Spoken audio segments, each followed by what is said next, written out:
Advik classes Mainpuri के YouTube channel पर एक बार फिर से आप सभी लोगों का बहुत बहुत स्वागत है। आज की इस क्लास में हम सुपर टैट के लिए सीडीपी के जो चैप्टर नंबर 2 है, जिसका नाम है बाल विकास को प्रभावित करने वाले कारक, उसकी तैयारी करेंगे। तो ये काफ़ी ज़्यादा इंपॉर्टेंट चैप्टर है, क्योंकि यहाँ से आपके समझ लो 2 क्वेश्चन नहीं तो 1 क्वेश्चन तो कंफर्म है। क्योंकि अब पहले ही बता देते हैं, ये जो है आपका बाल विकास को प्रभावित करने वाले कारक, यहाँ पे ये जो वंशानुक्रम के नियम आते हैं ना, ये यहाँ से हर बार क्वेश्चन पूछा ही जाता है। यहाँ से ये चीज़ें हैं, तो ये बहुत इंपॉर्टेंट है। ये समानता का नियम, विभिन्नता का नियम, प्रत्यागमन का नियम, तो इसको जरूर देख लीजिए। वीडियो बड़ा नहीं रहने वाला, छोटा सा रहने वाला है, और 1 भी सेकंड आपका टाइम वेस्ट नहीं किया जाएगा। सिर्फ पढ़ाई की बात की जाएगी इस वीडियो में, और आपको सिर्फ और सिर्फ कंटेंट दिया जाएगा। तो आप सब लोग इस वीडियो को पूरा देखिए, शुरू कर लिया तो एंड तक खत्म करिए, क्योंकि अगर बीच में छोड़ देते हो तो कहीं ना कहीं आपने जो देखा है वो भी आपका टाइम खराब हो जाता है। तो उससे पहले एक चीज हम आपको बताना चाहेंगे कि आप ना अपने जो सब्जेक्ट की तैयारी कर रहे हो उसके चैप्टर्स के नाम याद कर लो। क्या करो कि एक ऐसा कोई चार्ट पे ऐसा पेपर हो तो उस पे लिख के, या अगर आपके पास कोई चार्ट पेपर रखा बड़ा सा जो 5 रुपए का 10 रुपए का आता है, उस पे लिख के आप कहीं दीवार पे चिपका लो। तो क्या होगा, बार बार आप उनके टॉपिक्स देखोगे तो आधे, ऐसे समझ लो आधी तैयारी तो आपको सिलेबस याद करने से हो जाती है। अब कुछ लोग होंगे वो ये सोचेंगे कि अरे ये क्या बात बता रहे हो, सिलेबस को याद करने से आधी तैयारी कैसे। तो जब आपको टॉपिक्स के नाम पता रहेंगे ना, तो आपकी आधी तैयारी हो गई। मैं आपके देखो सीडीपी में सुपर टेट में छह चैप्टर पूछे जाएंगे, तो मैं 6 चैप्टर के नाम एक बार लिख देता हूँ। सीडीपी में कितने चैप्टर हैं? 6 चैप्टर हैं। जीवन कौशल में कितने चैप्टर हैं? जीवन कौशल में भी 6 चैप्टर हैं। और शिक्षण कौशल में कितने चैप्टर हैं? इसमें 8 चैप्टर हैं। तो ये 6 चैप्टर सीडीपी के, 6 चैप्टर जीवन कौशल के, और शिक्षण कौशल के ये 8 चैप्टर जो हैं, ये कितने हुए टोटल? 6 3 जा 18 और 2 20, हाँ 20 चैप्टर हो गई। तो 20 चैप्टर आपको 30 नंबर दिलाने वाले हैं। ये 20 चैप्टर जो है 30 नंबर, क्योंकि 10 नंबर का शिक्षण कौशल पूछा जाता है, और 10 नंबर का सीडीपी पूछा जाता है, ओके, और 10 नंबर का आपका जीवन कौशल भी पूछा जाता है। तो सबसे पहले हम नाम लिख देते हैं। देखिए आप अपना लिख लीजिए, क्योंकि कहीं ना कहीं अगर आप ऑथेंटिक वे में तैयारी करते हो तो सफलता मिलती है। और ऐसे ही अगर आप पढ़ने लगते हो कुछ भी, अभी आज ये अभी वो, कहीं कुछ कोई सब्जेक्ट उठा लिया, ऐसे नहीं, एक सीक्वेंस वे में नियमित तरीके से पढ़ने पे सफलता मिलेगी। और आप सब लोगों को बहुत बहुत शुभकामनाएं कि आपकी वैकेंसी फाइनली, जितना भी मुझे लग रहा है कि 80% तो अब आ ही चुकी है, आ जाएगी है। बाकी 20% का अभी भी मैं नहीं कहता, मैं कभी भी ऐसे बात नहीं करता कि वैकेंसी आ रही है ये ले लो वो ले लो, नहीं, कुछ भी नहीं। सबसे पहले हम अपने काम की बात करते हैं, हम अपनी तैयारी कंप्लीट करते हैं, फिर हम आगे की चीजें सोचेंगे। तो सबसे पहले शिक्षण कौशल की बात की जाए तो पहला चैप्टर है शिक्षण की विधियां एवं कौशल। क्या है पहला? शिक्षण की विधियां, याद कर लीजिए आप, विधियां एवं कौशल। इसमें शिक्षण की विधियां आएंगी और शिक्षण कौशल आ जाएंगे। शिक्षण की विधियां और शिक्षण कौशल। अब शिक्षण की विधियां वही है, मॉन्टेसरी खेल विधि और ये आपने आगमन निगमन विधि ये सब पढ़ रखे हैं, यही है। और दूसरा है शिक्षण अधिगम के सिद्धांत। क्या है? शिक्षण के सूत्र होते हैं, शिक्षण के सिद्धांत होते हैं, शिक्षण की विधियां होती हैं, शिक्षण के कौशल होते हैं। तो शिक्षण अधिगम के सिद्धांत, समझ रहे हो ये चीजें। और जो तीसरा चैप्टर है वो है वर्तमान भारतीय समाज एवं प्रारंभिक शिक्षा। ये जो सब्जेक्ट है आपने डीएलएड कर रहे होंगे तब पढ़ा होगा। वर्तमान एक सब्जेक्ट है पूरा वहां पे, वर्तमान भारतीय समाज, वर्तमान भारतीय समाज एवं प्रारंभिक शिक्षा। बाकी चैनल पे पहली बार आए हैं तो सब्सक्राइब कर लीजिए, क्योंकि यहाँ से आपको बहुत हेल्प मिलने वाली है, बहुत हेल्प मिलने वाली है। और जो भी बच्चे यहाँ पे एक बार आ गए तो ऐसे समझ लीजिए काफी ज्यादा लकी हैं, क्योंकि यहाँ पे हम पहले ही बता चुके हैं कि हमारा जो मोटो क्या रहता कि हम बिल्कुल भी आपका टाइम वेस्ट नहीं करना चाहते, सिर्फ पढ़ाई की बात करते हैं और पढ़ाई का कंटेंट आपको देते हैं। जो चौथा चैप्टर है वो है समावेशी शिक्षा, इंक्लूसिव एजुकेशन जो है, ये भी आपका एक चैप्टर है डीएलएड में, समावेशी शिक्षा। जब आप सीटेट को देने जाते हैं तब इसको अच्छी तरीके से पढ़ते भी हैं। और इसके साथ पांचवा जो चैप्टर है, देखो मैंने बताया ना 8 चैप्टर हैं इसमें, पहले चैप्टर के नाम याद करो, ठीक है। पांचवा चैप्टर जो है वो है प्रारंभिक शिक्षा के नवीन प्रयास, है। ये भी आपने डीएलएड में पढ़ा होगा, क्योंकि 4 सेमेस्टर होते हैं तो कुछ सब्जेक्ट चेंज होते रहते हैं। प्रारंभिक शिक्षा के नवीन प्रयास। और जो चैप्टर नंबर 6 है वो आपका है शैक्षिक मूल्यांकन एवं मापन, मतलब मूल्यांकन एवं मापन, ये भी पढ़ा होगा। मूल्यांकन एवं मापन क्या होता है? ये वही है, बच्चों को किस तरीके से एग्जाम वगैरह लिया जाए। शैक्षिक मूल्यांकन एवं मापन, ओके।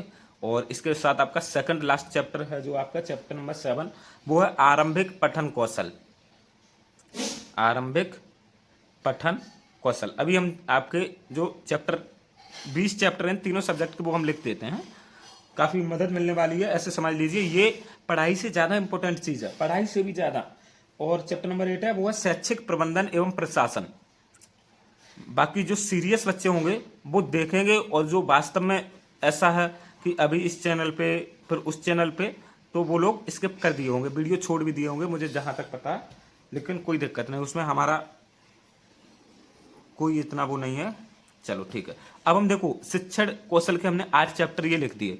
शिक्षण कौशल एवं विधियां, शिक्षण अधिगम के सिद्धांत, वर्तमान भारतीय समाज एवं प्रारंभिक शिक्षा, समावेशी शिक्षा, प्रारंभिक शिक्षा के नवीन प्रयास, शैक्षिक मूल्यांकन एवं मापन, आरंभिक पठन कौशल, शैक्षिक प्रबंधन एवं प्रशासन। ये हो गए आपके 8 चैप्टर। बहुत जल्दी हम इनकी तैयारी कराने वाले हैं आपके यूट्यूब चैनल पर, बहुत जल्दी। सीडीपी के जो आपके 6 चैप्टर हैं हम सबसे पहले उनको लिखना शुरू कर देते हैं। पहला है इंडिविजुअल डिफरेंसेस, मतलब ये आपका होता वैयक्तिक विभिन्नता, वैयक्तिक विभिन्नता। इसके जनक सर फ्रांसिस गाल्टन है, 1869। एक उनकी पुस्तक भी है हेरिडिटी जीनियस, और पिछले सुपर टेट में यहाँ से एक क्वेश्चन आया था कि हेरिडिटी जीनियस पुस्तक के लेखक कौन है, तो ये सर फ्रांसिस गाल्टन है। और दूसरा चैप्टर वही है अभी हम आपको पढ़ाने वाले हैं, ये क्या, बाल विकास को प्रभावित करने वाले कारक। ओके, लिख देते हैं। बाल विकास को कैसे प्रभावित करते हैं, डीएलएड में बहुत अच्छे से पढ़ा होगा। वंशानुक्रम एवं वातावरण, प्रजाति, लिंग और ये बुद्धि, आयु, ये सब चीजें करती हैं बाल विकास को प्रभावित करने वाले कारक। ये हो गया चैप्टर नंबर 2। अब आपके 4 और बचते हैं इसमें। जो चैप्टर नंबर 3 है आपका वो है सीखने की आवश्यकता की पहचान। क्या, सीखने की आवश्यकता की पहचान। इसमें वही आएंगे आपके सब पठार कैसे बनता है और सीखने की वक्र वगैरह कैसे हैं, ये सब चीजें।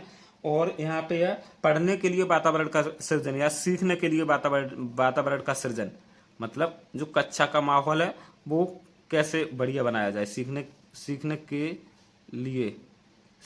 लिए वातावरण का सृजन। ओके, अब सीडीपी में आपका सेकंड लास्ट चैप्टर जो है वो है सिद्धांत, वही आपके शिक्षण अधिगम के सिद्धांत। कौन से सिद्धांत, वही आपके पियाजे, पावलोव, थॉर्नडाइक, और उनकी व्यवहारिक उपयोगिता, मतलब कक्षा शिक्षण में उनकी व्यवहारिक उपयोगिता कैसे रहेगी, किस तरीके से आपको यूज करना। और जो लास्ट चैप्टर आपका वो ये है दिव्यांग छात्रों हेतु विशेष जो है व्यवस्था। क्या दिव्यांग छात्र होते हैं ना, उनके लिए भी हमें सीखना, दिव्यांग छात्रों हेतु विशेष व्यवस्था है। ऐसे इस तरीके से आपके ये सीडीपी में 6 चैप्टर हो गए, आया समझ में। और आपके शिक्षण कौशल जो है उसमें 8 चैप्टर हो गए, तो इसको ऐसे कर देते हैं। अब हम जीवन कौशल के भी 6 चैप्टर लिख देते हैं। जीवन कौशल तो हमने पढ़ा भी दिया, एक क्लास में कंप्लीट करा दिया, लिंक हम नीचे दे देंगे डिस्क्रिप्शन बॉक्स में, आप देख लेना। एक क्लास में सारा जीवन कौशल, वहां से 10 नंबर का बाहर नहीं जाने वाला। तो जीवन कौशल का पहला चैप्टर का नाम है जीवन कौशल। इसमें वो ही है जो WHO है उसने 10 जीवन कौशल बताए, उनको पढ़ लो बस। दूसरा व्यावसायिक आचरण एवं नीति है, व्यावसायिक आचरण एवं नीति। मैंने पहले बता दिया कि अगर आप प्लानिंग करके पढ़ोगे तो बहुत अच्छी पढ़ाई रहेगी। बाकी ऐसे ही पढ़ने लगोगे तो देखो पढ़ते दुनिया रही है, सिलेक्शन लेना मुश्किल हो जाएगा। मोटिवेशन तीसरा चैप्टर है, और चौथा चैप्टर है शिक्षक की भूमिका। तो एनसीईआरटी में शिक्षक की भूमिका 5 प्रकार की बताई गई है, वही याद कर, वही पढ़ लेना बस, और कुछ नहीं। सरल है चीजें, कठिन नहीं होती, मेरा भरोसा करो, चीजें इतनी कठिन नहीं होती हैं। चीजें कठिन विद्यार्थी बना लेते हैं कहीं ना कहीं। संवैधानिक जो 5वां चैप्टर है, संवैधानिक एवं मानवीय मूल्य। अब संवैधानिक मूल्य क्या है, स्वतंत्रता, समानता, विश्व बंधुता है। और मानवीय मूल्य क्या है, ईमानदारी, सत्य, चरित्र, अहिंसा है, ईर्ष्या ना करना, और अच्छे तरीके से पारस्परिक बंधुत्व टाइप का वातावरण बना के रहना, ये मानवीय मूल्य है। कोई कठिन चीजें नहीं होती हैं, बस अपना दिमाग खोल के पढ़िए थोड़ा सा। अगर आप ऐसा सोचेंगे कि हमें टीचर ही सब कुछ दे दे तो ऐसा फिर सिलेक्शन मुश्किल है। दंड एवं पुरस्कार, क्योंकि क्या है, आप लोग बड़े हो चुके हो, खुद ज्यादा से ज्यादा चिंतन किया करो, रिसर्च किया करो। दंड एवं पुरस्कार व्यवस्था आया समझ में। तो ये आपके हो गए चैप्टर। 8 चैप्टर आपके शिक्षण कौशल के हो गए, 6 चैप्टर आपके ये आपका क्या है, ये इसमें हाँ बाल विकास के हो गए, और 6 चैप्टर आपके जीवन कौशल के हो गए। तो ये 20 चैप्टर हैं। एक अच्छे से बड़े से पेज पे लिख के चिपका लीजिए अपने स्टडी रूम में, बार बार देखोगे तो आधा यहाँ से याद हो जाएगा, समझ लो।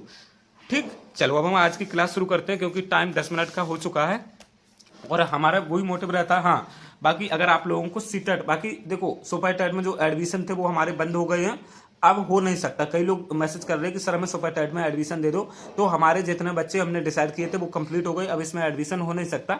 अगर आपको सुपर टेट या सी टेट के नोट्स चाहिए तो इस नंबर पर आप मैसेज कर सकते हो, क्या है 8077335992 8077335992। तो इस नंबर पे व्हाट्सअप करोगे तो आपको सुपर टेट के जो नोट्स हैं, सुपर टेट के नोट्स मात्र 300 रुपये में भेज दिए जाएंगे और आपके सी टेट के जो नोट्स हैं ये 200 रुपये में भेज दिए जाएंगे। बाकी जो बच्चे नहीं जानते उनको एक बार बता देता हूं, हमने 11 बार टेट के एग्जाम्स क्वालिफाई कर रखे हैं, जहां पे बेस्ट स्कोर 127 नंबर का हमारा 150 में से रीट यानी राजस्थान में होता है उसमें, और 120 नंबर हमारे सी टेट में है और 116 नंबर हमारे यूपी टेट में। और ये अभी नहीं, ये 6 से 7 साल पहले के रिजल्ट हैं, आज के नहीं है ये। चलिए शुरू करते हैं अब हम। ये जो है ना बाल विकास को प्रभावित करने वाले कारक, तो आदि चीजें तो आप ऐसे मानो कि चैप्टर के नाम से ही स्पष्ट हो जाती हैं। मतलब बालक के विकास को प्रभावित कौन कौन करता है, बालक का जो विकास हो रहा है उसको प्रभावित कौन कौन करेगा? वंशानुक्रम, वंशानुक्रम जो है ये आपका हेरिडिटी होता है। क्या होता है? हेरिडिटी। और वातावरण एनवायरमेंट होता है। आया समझ में? एक चीज हम आपको बता देते हैं, सीटेट का एग्जाम लगा हुआ है 6 सितंबर को, तो वहां पे एक चीज पूछी जाएगी, प्रकृति पोषण विवाद पूछा जाता है। क्या? प्रकृति पोषण विवाद। तो बहुत बच्चे समझ ही नहीं पाते, तो वहां पे क्या होगा मैं बता देता हूं। प्रकृति का मतलब होता है वंशानुक्रम, वंशानुक्रम अभी बताएंगे वंशानुक्रम, और पोषण का मतलब होता है वातावरण। ठीक है, इतना समझ जाओ। पोषण का मतलब वातावरण, प्रकृति का मतलब वंशानुक्रम, क्वेश्चन सही हो जाएगा। क्योंकि सीटेट की थोड़ी सी लैंग्वेज टफ रहती है, बाकी एग्जाम बहुत सरल होता है सीटेट की। अब हम आपको तैयारी कराने वाले हैं, यकीन मानो कि सीटेट जो कई बार नहीं निकाल पाए, अब जो आज से हम अपने चैनल पर तैयारी कराएंगे सीटेट, कंफर्म है उनका निकलना, ऐसे समझ लो। क्योंकि सीटेट बहुत सरल एग्जाम है, मैंने बताया यूपी टेट भी कठिन नहीं होता, बहुत बच्चों ने क्वालिफाई किया हमारी उस बात मानकर, और सीटेट भी बहुत सरल है। तो ये जो वंशानुक्रम है बाल विकास को प्रभावित करता है, वातावरण भी करता है, लिंग, अंतःस्रावी ग्रंथियां, बुद्धि या भयंकर चोट लग जाना या कोई रोग हो जाना, और पोषाहार मतलब बच्चे को खाने पीने की चीजें कैसी मिल रही, बच्चे की प्रजाति कैसी है, कहाँ पे किस भौगोलिक स्थान पे निवास कर रहा, शुद्ध वायु बच्चे को मिल रही या नहीं, प्रकाश है या नहीं, तो ये सब चीजें बच्चे के विकास को प्रभावित करती हैं। अब देखो, सबसे पहले एक चीज है वुडवर्थ की, वो याद करो क्योंकि वो इंपॉर्टेंट है। वुडवर्थ ने क्या बताया, जो विकास होता है ना, विकास ये हेरिडिटी यानी वंशानुक्रम और ये आपका वातावरण एनवायरमेंट का गुणनफल होता है, ना कि योग। तो वुडवर्थ क्या बताते हैं, डेवलपमेंट इक्वल डी बराबर एच इंटू ई, ऐसे ये एक फॉर्मूला, इसको याद रखना हमेशा।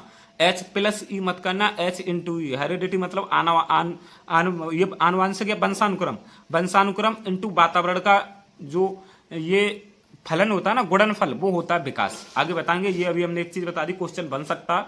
बाकी यूपी टेट और बहुत सारी विभिन्न स्टेट की परीक्षा में यहाँ से यही क्वेश्चन ऐसे इक्वेशन टाइम में बना के पूछा गया, याद करो। जो इंपॉर्टेंट चीजें उनको पढ़िए, सब मत पढ़िए, सब पढ़ाने में तो दुनिया लगी और बहुत चीजें हो जाती हैं, बहुत मत पढ़िए। देखो अभी मैंने बताया कि ये जो वैयक्तिक विभिन्नता है ये हमने पढ़ाया है, तो वैयक्तिक विभिन्नता से क्वेश्चन बनेगा तो यहाँ से बाहर जाएगा नहीं। और जो हमने जीवन कौशल पढ़ाया वो कितना पढ़ाया, देखो जीवन कौशल का पहला चैप्टर यहाँ पे कंप्लीट हो गया, और दूसरा चैप्टर व्यवसायिक आचरण एवं नीति यहाँ से कंप्लीट हो गया, यहाँ तक हो जाएगा बस। और मोटिवेशन चैप्टर बढ़ा, क्योंकि यहाँ से 3 से 4 क्वेश्चन कंफर्म आएंगे, आप लोग पढ़ लीजिए। बाकी ये सब नोट्स आपको मिल जाएंगे, ये सब नोट्स हैं। देखो ये आपका हो गया जीवन कौशल मोटिवेशन खत्म। अब मैं देखो सिर्फ चैप्टर के नाम याद करा रहा हूँ, इसलिए मैं करा रहा हूँ, 1 मिनट लगेगा, देख लीजिए। शिक्षक की भूमिका जो है वो यहाँ पे खत्म हो गया, चैप्टर 4 खत्म। संवैधानिक एवं मानवीय मूल्य यहाँ पे खत्म। जो चीजें जरूरी हो सिर्फ उनको पढ़िए, बहुत ज्यादा लिखोगे तो आप याद भी नहीं कर पाओगे, रिवीजन भी नहीं कर पाओगे। और ये चैप्टर नंबर 6 जीवन कौशल खत्म। ठीक, अब आपका यहाँ से हमने आपका बाल विकास शुरू कर दिया था, तो बाल विकास का पहला चैप्टर ये है, वैयक्तिक विभिन्नता खत्म। और बाल विकास का दूसरा चैप्टर हमने यहाँ से ये शुरू कर दिया, बाल विकास को प्रभावित करने वाले कारक। और ये चैप्टर 2 वीडियो में खत्म होगा, 1 में नहीं होगा। चलो अब हम वंशानुक्रम की कुछ परिभाषाएं देख लेते हैं। देखो सीडीपी का तो नियम है, किसी भी चैप्टर में जाओगे सबसे पहले वहां पे आपको जो आपकी डेफिनेशन है उनको पढ़ना पड़ेगा, क्योंकि डेफिनेशन पूछ ली जाती हैं और कहीं ना कहीं डेफिनेशन सब चीजें क्लियर कर देती हैं कि आपको आगे चैप्टर में क्या मिलने वाला। तो पढ़ते हैं, ये BN झा की बहुत इंपॉर्टेंट डेफिनेशन है और ये पूछी भी जा चुकी है बार बार। तो BN झा जो हैं ये बताते हैं महोदय कि वंशानुक्रम व्यक्ति की जन्मजात विशेषताओं का पूर्ण योग है। अब जेम्स ड्रेवर क्या कहते हैं कि माता पिता की विशेषताओं का संतानों में हस्तांतरण ही वंशानुक्रम है। और रूथ बेंडिक ये महोदय क्या बताते हैं, वंशानुक्रम माता पिता से संतान को प्राप्त होने वाले गुणों का नाम है। आया समझ में। गाल्टन महोदय, ये वही फ्रांसिस गाल्टन क्या बताते हैं, व्यक्ति की महानता का कारण वंशानुक्रम होता है। जबकि वुडवर्थ क्या बताते हैं, वंशानुक्रम में वे सभी बातें समाहित रहती हैं जो जीवन का आरंभ करते समय, जन्म के समय नहीं बल्कि जन्म से लगभग 9 माह पूर्व गर्भाधान के समय व्यक्ति में उपस्थित थी। इसको समझने के लिए थोड़ा सा दिमाग लगाना पड़ेगा। वुडवर्थ पता क्या करे, वंशानुक्रम में वे सभी बातें समाहित रहती हैं। कौन सी बातें, जो जीवन का आरंभ करते समय नहीं। देखो जीवन का आरंभ करते समय, देखो जीवन का आरंभ करते, जीवन 2 तरीके से आरंभ होता है। एक तो जब बालक माता के जो पेट है उसमें जब गर्भाधान हो जाता वहां पे उस टाइम, और एक होता आपका जब बालक जन्म लेता, जन्म। तो ये वुडवर्थ बताते हैं वंशानुक्रम बालक जन्म लेता तब से नहीं, बल्कि बालक जब माता के पेट में बनने लगता तो वहां से जो बातें उपस्थित रहती हैं वही वंशानुक्रम है, जन्म लेते समय नहीं। तो यही बता रहे 9 माह पूर्व गर्भाधान के समय व्यक्ति में उपस्थित थी। आ गया समझ में, आ गया होगा, क्योंकि इतनी चीजें टफ होती नहीं है जितनी आप बना लेते हो। अब सुनो, ये सब छोड़ो, इसमें बस एक एक चीज ट्रिक पकड़ लेना, क्योंकि एक डेफिनेशन यहां से आने वाली है, वंशानुक्रम से पूछी जाती है। वंशानुक्रम हो गया, वातावरण से भी एक डेफिनेशन आएगी, और एक डेफिनेशन आपकी अधिगम से भी आ सकते हैं। ये 3 चैप्टर इंपॉर्टेंट है, यहां से डेफिनेशन आती हैं। अब सुनो, वंशानुक्रम होता क्या, मैं आपको एक शब्द में बता दे, एक लाइन में बता देता हूं, खत्म बात, ये सब चीजें छोड़ो। वंशानुक्रम वो है, देखो आपने देखा होगा, आप जो हैं आप में कुछ चीजें ऐसी होंगी जो आपके पिता के साथ भी कॉमन होंगी। मतलब जैसा आपके पिता करते होंगे वैसा आप भी करते होंगे, या जैसे आपकी माता करते होंगी वैसा आप करते होंगे। तो ये चीजें आई ना, ये लक्षण जो आए, माता पिता के लक्षण आप में आए हैं ना, जो आप विशेषताएं आई हैं माता पिता की, यही वंशानुक्रम है। बस खत्म हो गया, इतना है, यहां से कुछ ज्यादा नहीं है। मतलब माता पिता की विशेषताएं संतानों में जो झलकती हैं यही वंशानुक्रम है। जैसे माता पिता के करली हेयर है, जैसे पिता के हेयर करली है एक तरीके से घुंघराले, तो बच्चे के भी हो गया, तो ये वंशानुक्रम की विशेषता है। आया समझ में, ठीक है। जैसे किसी के माता के या पिता के हाथ लंबे होते हैं कई टाइम, तो बच्चों के हाथ भी लंबे हैं, तो यही वंशानुक्रम है। आगे समझ में, कितना सरल। या फिर माता पिता के साथ छोड़ो, कई बार बच्चों में विशेषताएं बाबा या दादी की आ जाती हैं, या नाना या नानी की भी आ जाती हैं, तो वो भी वंशानुक्रम है। कई पीढ़ियों का मेल इकट्ठा होकर आता है बच्चों में। ऐसा समझिए कि सिर्फ माता पिता का आता, दादा दादी नाना नानी या उनसे पहले की पीढ़ियों की भी विशेषताएं आती हैं बच्चों में। आया समझ में, यही है वंशानुक्रम, खत्म बात। जैसे लंबे कोई माता पिता लंबा है तो बालक भी उनके लंबे हो गए, ये वंशानुक्रम है। और जैसे कोई नाटे कद के व्यक्ति होते हैं तो उनके बालक भी छोटे हो जाते हैं, यही वंशानुक्रम है, खत्म चीज। आगे समझ में, ये जो है ना, इसका आप एक स्क्रीनशॉट ले लीजिए, ठीक है, क्योंकि जो पेड स्टूडेंट है उनको तो मिल जाएगा पीडीएफ, बाकी आप लोग स्क्रीनशॉट ले लो, क्योंकि हम बिल्कुल भी चाहते ही नहीं आप लोगों की पढ़ाई में कुछ भी बाधा बने। अर्थात वे सभी गुण जो बालक को अपने माता पिता हैं, अर्थात वे सभी गुण जो बालक को अपने माता पिता या वंश परंपरा से जन्मजात प्राप्त होते हैं वंशानुक्रम के अंतर्गत आते हैं। समझ में आ गया, वंश परंपरा से जन्मजात। कोई कितना भी कम बुद्धि का बच्चा आ जाए अपने चैनल पे, वो भी सब सीख जाएगा, क्योंकि ये टीचर एकदम एक प्रोफेशनल वे में पढ़ाते हैं। अरे ऐसे नहीं, बच्चों को समझाओ, पढ़ा लिखाओ कम, समझाओ ज्यादा। इसका भी आप एक स्क्रीनशॉट ले लो अभी, क्योंकि फिर बाद में हो सकता है भूल जाए। चलो शुरू करते हैं। अब वंशानुक्रम को एक्सप्लेन हम कर ही देते हैं। ये है फीमेल, मतलब कोई किसी भी बच्चे की माता, और ये है किसी भी बच्चे के पिता। यहाँ से क्वेश्चन बन जाता। तो फीमेल के यहाँ से ओवम आते हैं, जिसे हिंदी में हम बोलते हैं अंडाणु, ओके। और मेल के यहाँ से स्पर्म आता है, जिसे हम बोलते हैं क्या, स्पर्म। स्पर्म को बोलेंगे, चलिए स्पर्म ही कर लेते हैं, क्योंकि अभी याद नहीं आ रहा, कोई बात नहीं, ठीक है। तो अब देखो क्या होता है, पूरी हम आपको व्यवस्था बता देते हैं, क्योंकि यहाँ से क्वेश्चन आ जाता। क्योंकि कभी कभी देखा होगा आपने, इस चीज को सीक्वेंस में लगाने के लिए आ जाएगा कि बालक का जो विकास है वो किन अवस्थाओं से गुजरता। तो सबसे पहले डिंबावस्था होती है, फिर पिंडावस्था होती है, और फिर भ्रूणावस्था होती है। ये सीक्वेंस रहता, तो ऐसी चीजें आ जाती हैं, इसलिए इंपॉर्टेंट है। तो हम आपको बता देते हैं। तो हम लोग जानते हैं कि मनुष्यों में कितने गुणसूत्र पाए जाते हैं, 46 गुणसूत्र पाए जाते हैं, सब जानते हैं हम, ठीक है। तो मनुष्यों में 46 गुणसूत्र पाए जाते हैं। तो ये जो 46 हैं, या कुछ लोग ऐसे भी जानते होंगे कि 23 जोड़ी पाए जाते हैं। तो देखो 23 जोड़ी बोला जाए या 46 बोला जाए, एक ही बात है। क्योंकि एक जोड़ी में 2 हो जाते हैं, तो 23 जोड़ी या 46, एक चीज है। अब देखो क्या होता है कि माता की तरफ से बच्चे को 23 गुणसूत्र मिलते हैं और 23 गुणसूत्र पिता की तरफ से मिलते हैं, तो इन दोनों को जब हम ऐड करते हैं तो 46 हो जाते हैं। अब देखो एक चीज क्या होती है, जो 23 गुणसूत्र हैं, यहाँ पे 22 गुणसूत्र जो होते हैं, 22 गुणसूत्र, इनको हम ऑटोसोम्स बोलते हैं। क्या बोलते हैं? ऑटोसोम्स। और इनको जो 23 जोड़ी है इनको क्रोमोसोम्स बोलते हैं। 46 गुणसूत्र होते हैं, इनको क्या? क्रोमोसोम्स। ऐसे ही समझते रहो अच्छे से। 22 गुणसूत्र को ऑटोसोम्स बोला जाता। अब एक एक बचता, क्या? एक इधर बचेगा, एक इधर, क्योंकि 22 दूनी 44 हो गए, 2 ये बचे 45 46, तो इसको हम क्या बोलते हैं? सेक्स क्रोमोसोम्स बोलते हैं। क्या? Sex chromosome. इसको लिंग निर्धारण गुणसूत्र बोलते हैं, लिंग निर्धारण गुणसूत्र। अब देखो जो 22 गुणसूत्र आते हैं, इनमें लक्षण होते हैं माता पिता की विशेषताओं के। क्या? माता पिता की या फिर जो दादा दादी नाना नानी हैं और पूर्वज हैं, वो सबकी विशेषताएं इन 22 गुणसूत्र में होंगी। माता की तरफ से 22 गुणसूत्र है, पिता की तरफ से, लेकिन एक गुणसूत्र माता की तरफ से और एक पिता की तरफ से। ये क्या होता? मैंने बताया, ये लिंग निर्धारण होता। बच्चे का लिंग का निर्धारण यही करता कि बालक लड़का होगा या लड़की होगा। अब सुनो, माता के पास ये गुणसूत्र XX होता, जबकि पिता के पास ये गुणसूत्र XY होता। क्या? XY। अब देखो आगे सब चीजें हम स्पष्ट करेंगे हैं। देखो सबसे पहले जब ये ओवम और स्पर्म का मिलन हुआ तो यहाँ पे जायगोट बनता। क्या? जायगोट बनता, और इसको हम संयुक्त कोष बोलते हैं। क्या? संयुक्त कोष। ठीक है, तो यहाँ पे जायगोट जो है ये साइटोप्लाज्म का बनता, कर वो चीज छोड़ देते हैं। ये जब दो चीजें मिलेंगी, ओवम और स्पर्म, तो जायगोट बनेगा, और जायगोट में ब्लास्टोसिस्ट की प्रक्रिया होगी। किसकी? ब्लास्टोसिस्ट। तो ब्लास्टोसिस्ट को हम हिंदी में बोलते हैं कोशिकीय विभाजन। ठीक है, तो कोशिकीय विभाजन की प्रक्रिया होगी, तो फिर देखो आकार बढ़ेगा, तो ब्लास्टोसिस्ट की प्रक्रिया होने के बाद भ्रूण बन जाएगा। क्या? भ्रूण बन जाएगा, फिर आगे बच्चा बनने लगता है। समझ में आया? जब ओवम स्पर्म बना तो जायगोट बना, जायगोट में ब्लास्टोसिस्ट की प्रक्रिया हुई तो भ्रूण बन गया। ओके, चलो अब देखो मैंने क्या बताया, 22 ऑटोसोम्स होते हैं, ये दोनों लोगों में समान होते हैं। कैसे? ठीक। और 23वें जोड़े को सेक्स क्रोमोसोम्स बोलते हैं, मतलब लिंग निर्धारक गुणसूत्र। जो पुरुष में XY होता है और महिला में XX होता है। ये इंपॉर्टेंट चीजें याद करो, ये चीजें आ जाती हैं कि महिलाओं क्या होता है? XX, पुरुष में XY। ठीक है, अब देखो अगर पुरुष का X गुणसूत्र महिला के X गुणसूत्र से मिला तो लड़की होगी, और पुरुष का Y गुणसूत्र महिला के X गुणसूत्र से मिला तो लड़का पैदा होगा। अब देखो क्या है यहाँ पे चीज, मैं समझाता हूं। देखो फीमेल के पास तो XX ही है, लेकिन मेल के पास XY है। अगर मेल का X गुणसूत्र यहां से मिलेगा तो XX का कॉम्बिनेशन बनेगा तो लड़की हो जाएगी, और अगर मेल का Y गुणसूत्र अगर इससे मिल गया तो Y और X का कॉम्बिनेशन बनेगा तो लड़का हो जाएगा। मतलब लड़के के लिए Y गुणसूत्र की जरूरत होती है। और एक चीज बता देते हैं, बालक के लिंग निर्धारण में पूरी तरीके से उत्तरदायी पुरुष होता है, ना कि महिला। क्यों? क्योंकि पुरुष के पास Y गुणसूत्र होता है लेकिन महिला के पास नहीं होता।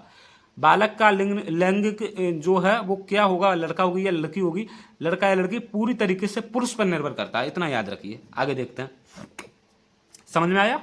क्रोमोसोम्स पर जीन्स पाए जाते हैं। ये जो क्रोमोसोम है ना, ये हमने 23 46 बताए, तो ये जीन्स पाए जाते हैं, और एक क्रोमोसोम्स पर असंख्य जीन्स होते हैं, अनगिनत, और प्रत्येक जीन्स में 40 से लेकर 300 तक लक्षण मौजूद रहते हैं माता पिता के। आए समझ में? तो देखो कितने लक्षण स्थानांतरित हो रहे। अतः हमने देखा कि किस प्रकार एक पीढ़ी के लक्षण दूसरी पीढ़ी में हस्तांतरित हो रहे हैं, यही वंशानुक्रम कहलाता। तो अब आगे आपको समझ में, ये लक्षण जो हस्तांतरित हो रहे हैं बालकों में माता पिता के, यही वंशानुक्रम है। तो मैं ऐसी उम्मीद करता हूं आपको कंप्लीट समझ में आ गया होगा, अब यहां से कोई डाउट नहीं बचा होगा। ठीक है, चलो। मानव में शिशु का लिंग निर्धारण पिता के क्रोमोसोम्स पर निर्भर करता, ना कि माता के। देखो मेल के पास XY है और फीमेल के पास तो XX ही है, तो Y जब X से मिलेगा तभी लड़का होगा। ठीक है, तो अब आपको वंशानुक्रम सब समझ में आ गया, किस तरीके से क्रोमोसोम होते हैं, कैसे ये अवस्था रहती है, और किस तरीके से लड़का लड़की का जो है वो बनता है सिनेरियो। ठीक, अब मेरे पॉइंट ऑफ व्यू से देखा जाए तो आपको समझ में आ गया होगा और बहुत अच्छे से आया होगा। अब हम आगे बढ़ते हैं, वंशानुक्रम खत्म हो गया यहाँ पे। ठीक, अब हम वंशानुक्रम के कुछ नियम दिए हैं मनोवैज्ञानिकों ने, इनको देख लेते हैं। ज्यादा वीडियो बड़ा होगा ही नहीं, मैंने पहले भी कहा था, सिर्फ चीजों की बात करेंगे और समझाने की बात करेंगे, और समझ में ना आए तो बताना। समझ में उन बच्चों को भी आ रहा है जिन्हें कभी मतलब 6-6 साल से पढ़ रहे नहीं चीजें आई, वो मैसेज करते हैं व्हाट्सएप पे हमारे पास कि सर अब हमें समझ में आ रहा, अब हमें टीचर बेस्ट मिल गए।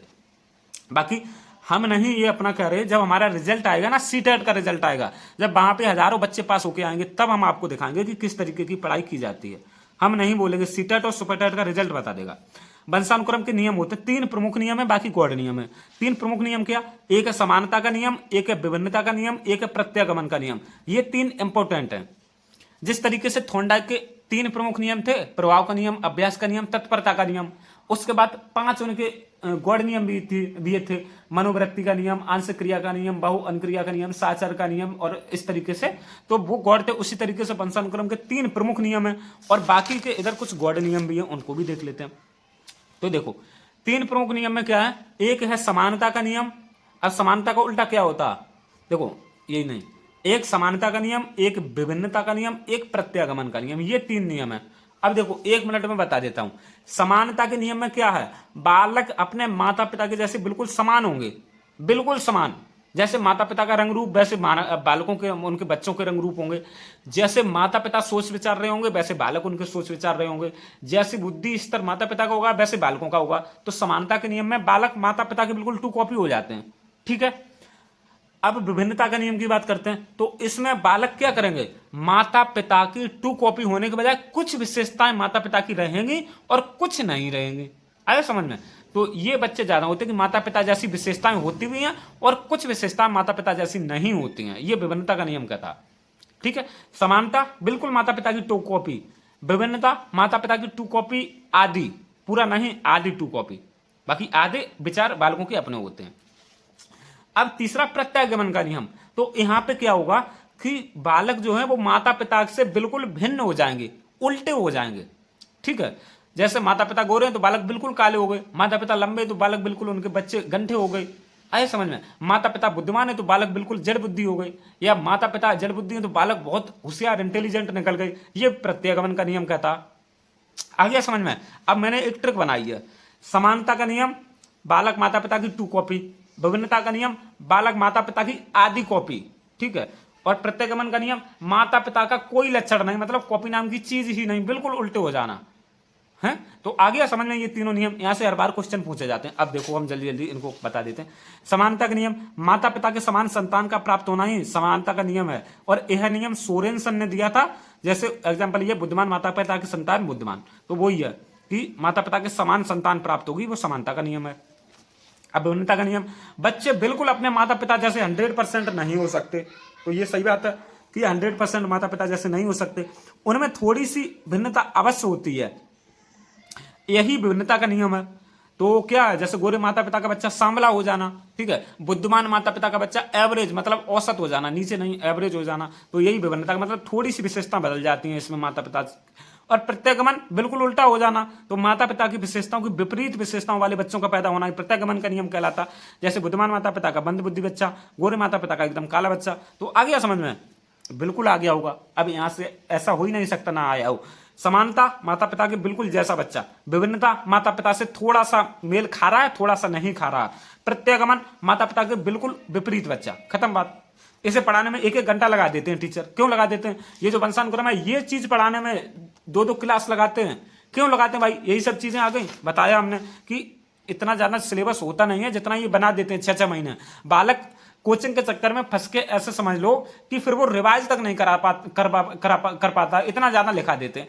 अरे उतना पढ़ाओ जितना बालक भी रिवाइज कर ले और उसका सिलेक्शन हो जाए। हमें ज्ञानी नहीं बनना किसी भी सब्जेक्ट का। जो ज्ञानी बनने में लगे रहते हैं ना, बहुत ज्यादा डीप डीप डीप घुसते रहते हैं, उनके एग्जाम नहीं निकलते। ये चीज देख लेना आप, अपने आसपास बच्चों को देख लेना। कई बच्चे ऐसे होंगे जो बहुत ज्यादा तह में जाके पढ़ते हैं, एग्जाम नहीं निकलता। ये चीज हम मान जाते हैं कि वो होशियार तो होते हैं, चीजों को जानते तो हैं, लेकिन कहीं ना कहीं अभी हमारी प्रायोरिटी 7 साल बाद वैकेंसी आ रही है, तो वैकेंसी में सिलेक्शन लेना रहेगा। ज्ञानी तो हम बाद में बन जाएंगे, पीएचडी हम बाद में भी कर लेंगे एनआईयूएस से। अगर हमारी नौकरी लग जाएगी तो प्राइवेट माध्यम से हम पीएचडी कर लेंगे, ज्ञानी बन जाएंगे। लेकिन अभी हमारा काम जो है ना, वो एक सीट लेना है, क्योंकि वैकेंसी 7 साल बाद आ रही है और बहुत ही बिरले आती है। बच्चे ओवर एज हो गए, आप क्या जानते हो, ये चीज हमें पता है, क्योंकि हमारे पास डेली मैसेज आते हैं तब बताते हैं। तो तीनों ये हो गए नियम, खत्म चीजें। अब अगला देखते हैं कुछ गॉड नियम। यहाँ पे देखो हमने इसलिए लाइन भी कर दी, क्यों? क्योंकि अब गॉड नियम स्टार्ट है। एक नियम यह है कि बीज कोष अथवा जनन द्रव्य की निरंतरता का सिद्धांत। तो ये बीज कोष, बीज लगा तो बीज मैंने दिया, कितना ट्रिक आया, बीज यहाँ पे भी लगा, बीज यहाँ पे भी लगा। तो जनन द्रव्य है ये निरंतर चलता रहता। जनन द्रव्य जो बच्चे का निर्माण करता है वो जनन द्रव्य वो निरंतर चलता रहता है। चलो देखते हैं क्या इस नियम में। इसके अनुसार बीज कोष जो है ये पीढ़ी दर पीढ़ी चलता रहता है। जो उसके मतलब जो उसको उसके पिता से मिलता है, मतलब बच्चे को उसके पिता से जो बीज कोष मिलता है ये चलता रहता है। बीजमैन के अनुसार हम सभी के अंदर बीज कोष में एक जेनेटिक कोड होता है। क्या होता है? जेनेटिक कोड होता है। और यही जेनेटिक कोड हम अगली पीढ़ियों में ट्रांसफर करते रहते हैं। ठीक है, हो सकता है ऐसा होता है क्योंकि जेनेटिक कोड ऐसी कुछ विशेषताएं तो हैं, तभी तो बालक में माता पिता की विशेषताएं, दादा दादी की विशेषताएं झलकती हैं। किसी भी आप एक कुल यानी परिवार का अध्ययन कर लेना। जो बच्चे आज हैं ना, ये बच्चे सिर्फ आज नहीं है, ये बच्चे कई सारे पूर्वजों की देन होते हैं। अगर आज कोई शराब पी रहा, गंदा आचरण कर रहा, तो सिर्फ यहीं से नहीं, वो कई सारी पीढ़ियां उसकी गलत होती हैं, तब वो ये लक्षण आते हैं। और अगर आज कोई सच्चा साधु संत के मार्ग चल रहा है, सच्चा ईमानदारी है, तो सिर्फ बच्चे की विशेषता नहीं बल्कि उसके पीढ़ियों का वो एक तरीके से है, एक तरीके से उसके आभारी रहना चाहिए जो उसको इतने अच्छे लक्षण मिले। तो बीज कोष वाला आ गया होगा आपको समझ में। बीजमैन ने दिया, उन्होंने क्या बताया कि जो बीज कोष है ये पीढ़ी दर पीढ़ी चलता रहता, जो उसको पिता से मिलता, बच्चे को उसके पिता से मिलता। बीजमैन के अनुसार हम सभी के अंदर बीज कोष में एक जेनेटिक कोड होता है, जो यही जेनेटिक कोड अगली पीढ़ियों में ट्रांसफर करते रहते हैं। खत्म बात, आगे देखते हैं। बस इतना और बचा, थोड़ा सा बचा, ये हमने 2 पार्ट में कंप्लीट करेंगे क्योंकि एक पार्ट में करेंगे तो आएगा नहीं समझ में, और आएगा भी तो ये कुछ इंपॉर्टेंट चीजें थी ना, ये फिर एक ही क्लास में करते हैं तो बच्चे ऊब जाते हैं, इसलिए इंपॉर्टेंट चीजें तो एक क्लास में नहीं करेंगे हम। जो 5वां नियम है ये है अर्जित गुणों के हस्तांतरण का नियम। मतलब हम जो भी गुण अर्जित करते हैं अपनी जिंदगी में वो अपनी आगे वाली पीढ़ी में ट्रांसफर कर देते हैं। ये लेमार्क बताते हैं। लेमार्क क्या बताते हैं? अगर मान लो हमने अपनी जिंदगी में कुछ भी अर्जित किया, कैसा रुपया पैसा तो देखो कर ही देते हैं, वो नहीं, शारीरिक विशेषताएं जो हम अर्जित करते हैं। मान लो हमने पढ़ाई लिखाई की, हमने शोध किया, रिसर्च किया, खुद के दिमाग पे काम किया है, कुछ सोचा विचारा, अच्छा हमने काम किया, तो हमारे दिमाग में जो चीजें गई हैं ये चीजें कहीं ना कहीं आगे बालकों में दिखाई देंगे। तो यही बताते हैं लेमार्क। ठीक है, माता पिता द्वारा अर्जित किए जाने वाले गुण उनकी संतान को प्राप्त होते हैं। लेमार्क के अनुसार व्यक्ति द्वारा जीवन में जो कुछ भी अर्जित किया जाता है वह उनके द्वारा उत्पन्न किए जाने वाले व्यक्तियों को संक्रमित कर दिया जाता है। आया समझ में? ठीक है, तो ये सही बात भी है कि जिराफ की गर्दन का लंबा होना, जैसे धीरे धीरे जिराफ बढ़ते गए, उन्होंने बताया गर्दन लंबी होती गई तो आगे वाली पीढ़ियों में वो चीजें ट्रांसफर होती गई और एक टाइम ऐसा आया जब जिराफ की गर्दन लंबी हो गई। और सीधी सी बात बताई जाए तो 1 नंबर का निहायती बकवास ये एग्जाम्पल है जो लेमार्क ने बताया कि जिराफ की गर्दन लंबी हो गई। क्यों गर्दन लंबी हो गई? क्योंकि क्या लेमार्क बताता कि नीचे पेड़ पौधे नहीं मिले तो उसकी गर्दन लंबी हो गई। अरे भाई, जिराफ की गर्दन को अगर नीचे पेड़ पौधे नहीं मिले तो भैंस की क्यों नहीं होगी? जंगली भैंसें, उनको भी तो पेड़ पौधे नहीं मिले होंगे। ठीक है, बकरी की क्यों नहीं हो गई? अरे ये कुछ नहीं, ये निहायती बकवास आ रही है। अब मैं बता देता हूं क्यों। ये प्रकृति है, यहाँ पे विभिन्नताएं पाई जाती हैं। विभिन्नताएं हैं, शेर में अलग अपने तरीके की विशेषता, ताकतवर है, तो चीता में अलग है, हाथी की विशेषता अलग है, लंबा है। उसी तरीके से जिराफ भी एक प्रकृति का नमूना, प्रकृति का उदाहरण है कि लंबी गर्दन वाला बनाया भगवान ने। भगवान देखो नहीं कहता, मैं प्रकृति की बात कर रहा हूं। ऊंट देखो अलग तरीके की संरचना का बना है, संरचना का पशु है। ठीक है, हर किसी की अपनी एक अलग विशेषता है, हर कोई देखने में अच्छा लगता। और ये कहां से आ गया कि गर्दन लंबी हो गई, नीचे नहीं मिला? अरे सिर्फ इसको ही नहीं मिला, और भी जानवर हैं, उनको कैसे मिलता रहा फिर? नहीं तो कुछ चीजें होती हैं देखो, फिर उन पर फ्रस्ट्रेशन निकल जाती है कि 1 नंबर निहायती चीजें दे दी और हमें पढ़ने के लिए है। और कहीं ना कहीं गवर्नमेंट भी अपने कुछ मनोवैज्ञानिकों को बिठा रहे, थोड़ा अगर जिसके अंदर दिमाग हो तो उनको रिसर्च करा कि ये चीज सही पढ़ा रहे हैं या बच्चों को गलत पढ़ा रहे। एक बतख देखो कितनी अच्छी लगती है जब वो पानी में तैरती है, ऑरेंज कलर की चोंच होती है, ऑरेंज कलर के पंजे होते हैं उसके, बहुत अच्छी लगती है। तो ये भी एक प्रकृति का बहुत बढ़िया बनाई हुई चीज है, कुदरत की चीज है। ठीक है, सांप में अपनी अलग विशेषता, केंचुआ अलग है, वो किसान का मित्र है। ठीक है, तोता देखो कितना अच्छा लगता है, वो अलग प्रकृति की चीज है। ऐसे ही एक जिराफ भी बनाया गया, कुदरत का एक वो है नमूना। तो ऐसा थोड़ी ना कि उसको नीचे नहीं मिला तो ऊपर गर्दन लंबी होगी। अरे ऐसा नहीं है, जन कहां से ये बना देते हैं। और ये चीज देखो हमारी गवर्नमेंट हमें पढ़ा भी रही है बिना किसी रिसर्च किए हुए। अरे हमें बता दो, हमसे पूछ लो कि देखो ये प्रकृति है, सब चीजों की अलग विशेषताएं हैं। तो उनमें एक जिराफ भी है कि जिराफ की गर्दन लंबी हो गई, नहीं खाने को मिला। अरे भैंस को कैसे मिला? हिरन को कैसे नीचे खाने को मिला? खरगोश तो बिल्कुल भी बड़ा नहीं होता, उसको कैसे मिल गया बताओ? हैं, कई सारे होते हैं, उनको घास कैसे मिल जाती है? जो जमीन पर रेंगते हैं उनको भी मिल गई। अजीब चीज है। चलो कोई बात नहीं, खत्म करते हैं चीजों को, अभी हम अपना इस पे डिस्कस करते हैं। चलो, ये लेमार्क का नियम क्या कि जो व्यक्ति अर्जित करता है अपने जिंदगी में वो अपने बच्चों को ट्रांसफर कर देता, बस यही है। डार्विन का नियम क्या? इन्होंने निरंतर बदलती हुई परिस्थितियों के अनुसार स्वयं के बदलने पर जोर दिया। ये डार्विन तो आपने पढ़ाई होगा, ये क्या कहते हैं कि देखो प्रकृति में वही जिंदा रहेगा जो दमदार है, बलवान है, शक्तिशाली है। और ये बिल्कुल सही नियम है, इनका नियम बिल्कुल सही है कि अगर आप दमदार हो, बलवान हो, शक्तिशाली हो तो प्रकृति में जिंदा रहोगे। ठीक है, एक वो है, एक कुछ ऐसा एक लाइन है सूक्ति है, वसुंधरा भोगे वीर, वीर भोगे वसुंधरा, ऐसा कुछ है। तो जो वीर होते हैं वो धरती को भोगते हैं। ठीक है, तो ये चीज सही है डार्विन की कि जो परिस्थितियां बदल रही हैं स्वयं को उनके अनुसार बदलो, नहीं तो आप खत्म हो जाओगे। जैसे गिद्ध वगैरह खत्म हो गई, बहुत सी प्रजातियां खत्म हो गई, तो परिस्थितियां बदल रही, वैसे खुद को भी बदल लो। और मैं आप लोगों से बोल रहा हूं कि खुद को बदल लो, अभी वैकेंसी का मौका मिल गया आपको तो लग जाओ। ठीक, आगे देखते हैं मेंडल का सिद्धांत। ये तो हमने सबने पढ़ाई है साइंस में, मटर के पौधों पर प्रयोग किया था। तो इन्हें आनुवंशिकता का जनक कहते हैं। ये क्वेश्चन पूछा जा सकता है, इंपॉर्टेंट है, वेरी वेरी इंपॉर्टेंट, कि आनुवंशिकता यानी heredity, who is the father of heredity, आनुवंशिकता का जनक कौन है? तो जॉन ग्रेगर मेंडल हैं। ग्रेगर जॉन मेंडल ने मटर के पौधों पर अपना अध्ययन किया था और इन्होंने कंक्लूजन क्या दिया था कि प्रत्येक जाति जो होती है ये अपने पुराने स्वरूप की ओर लौटने की कोशिश करती है। चलो ठीक है, आगे देखते हैं। क्रोमोसोम्स के जोड़ों में पाई जाने वाली प्रमुख असमानताएं हैं। तो यहाँ पे अभी हमने नहीं लिखी है क्योंकि ये डाउन सिंड्रोम, टर्नर सिंड्रोम वगैरह चीजें होती हैं जिनसे क्या होता है, कई महिलाओं में पुरुषों के लक्षण आ जाते हैं, कई पुरुषों में महिलाओं के लक्षण आ जाते हैं और कई ट्रांसजेंडर टाइप ये सब चीजें बन जाती हैं। ये सब वंशानुक्रम से ही होती हैं। आया समझ में? तो जब चीजें गलत हो जाती हैं, जब जो ओवम स्पर्म मिलता है वहां पे चीजें गलत हो जाती हैं, तो कुछ बच्चों में जन्मजात रोग हो जाते हैं और वो मेरे हिसाब से तो कभी ठीक होते नहीं जिंदगी भर। ये डाउन सिंड्रोम, टर्नर सिंड्रोम और ये सब चीजें होती हैं, तो वो आगे हम बताएंगे, ये भी इंपॉर्टेंट है। यहाँ पे हमने छोड़ दिया, हमने कहा फिर ज्यादा इंपॉर्टेंट हो जाएगा आपका, तो फिर आप उससे थोड़ा ध्यान से नहीं पढ़ोगे। तो आज के इस क्लास से ऐसे समझ लो आपकी बहुत नॉलेज बूस्ट हुई होगी। आपको मैं सिर्फ पढ़ाने का काम नहीं करता हूं, मैं अपने बच्चों का नजरिया बदलता हूं, मैं बच्चों में वैज्ञानिक सोच को विकसित करता हूं।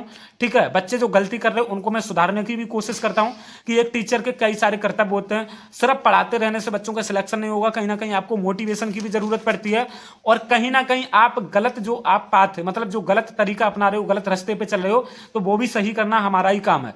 तो मैं आप सब लोगों को यहाँ पे ये सब चीजें बताता हूं और ज्यादा वीडियोज में लाता नहीं हूं। हमारा कोई ऐसा इंटेंशन होता नहीं है कि मैं आपको बहुत बड़े बड़े लंबे लंबे कई सारे वीडियो दे दूं और YouTube से हमारी बहुत ज्यादा अर्निंग हो जाए, ऐसा कुछ रहे नहीं हमारा मैटर। ठीक है, बस यही है कि आप लोग सफल हो जाओ। और आप लोग, मैं जानता हूं कि बच्चों को कितनी समस्याएं हैं इस टाइम, क्योंकि ना ही गवर्नमेंट लेवल से बच्चों को सपोर्ट मिल रहा, कोई सपोर्ट गवर्नमेंट लेवल से नहीं मिल रहा। मैं दावे से कह सकता हूं, इतने सालों से भर्ती नहीं आई है, बार बार डीएलएड की सीटें निकल आती हैं। ठीक है, और सीटेट आपका यूपीटेट हो चुका, यूपीटेट भी खैर कई साल बाद हुआ, सीटेट हर बार होता है। अरे बच्चों को वैकेंसी नहीं आएगी तो सीटेट से बच्चे पढ़ेंगे, वो जॉब थोड़ी नहीं ले लेंगे। सीधा मेरा सवाल है सरकार से कि भाई बच्चों के हित में सोचो, बच्चों को वैकेंसी दो। अगर आप कोई कोर्स करा रहे हो तो आपकी जिम्मेदारी है बच्चों को वहां प्लेसमेंट करना, और ये हमारा संवैधानिक हक है कि हमें रोजगार मिलना चाहिए। है, अच्छी शिक्षा, अच्छा स्वास्थ्य, अच्छा वातावरण, अच्छी वायु, अच्छा एनवायरनमेंट और एक रोजगार, ये हमारा हक होता है और हम ये मांगेंगे। क्यों नहीं मांगेंगे बताओ? और फॉरेन कंट्री की कैसे गवर्नमेंट देती हैं। अब यहाँ पे तो भ्रष्टाचार इतना फैला हुआ, लूट खसूटी इतनी फैली हुई है कि अपना ही पेट नहीं भर पा रहे नेता। तो ये चीजें गलत हैं। बाकी हम इन पे बात करते रहेंगे, आपको पढ़ाते रहेंगे। ठीक है, चलो आप सब लोगों को बहुत बहुत शुभकामनाएं। अच्छी तरीके से पढ़ते रहो, वैकेंसी आई तो पढ़ते रहो। और इसका दूसरा पार्ट बहुत जल्दी आएगा। और अभी आज थोड़ा सा इसी वीडियो के बाद आपको एक करंट अफेयर का वीडियो भी देखने को मिलेगा और हिंदी का और मैथ का भी मिलेगा। कोशिश कर रहे हैं ज्यादा से ज्यादा। बाकी नोट्स चाहिए सुपर टेट के तो मैंने बता दिया, ये नंबर है 8077335992, 8077335992। मैंने बता दिया सीटेट के सिर्फ 300 के, सॉरी सुपर टेट के 300 के, सीटेट के 200 के। ठीक है, धन्यवाद आप लोगों को।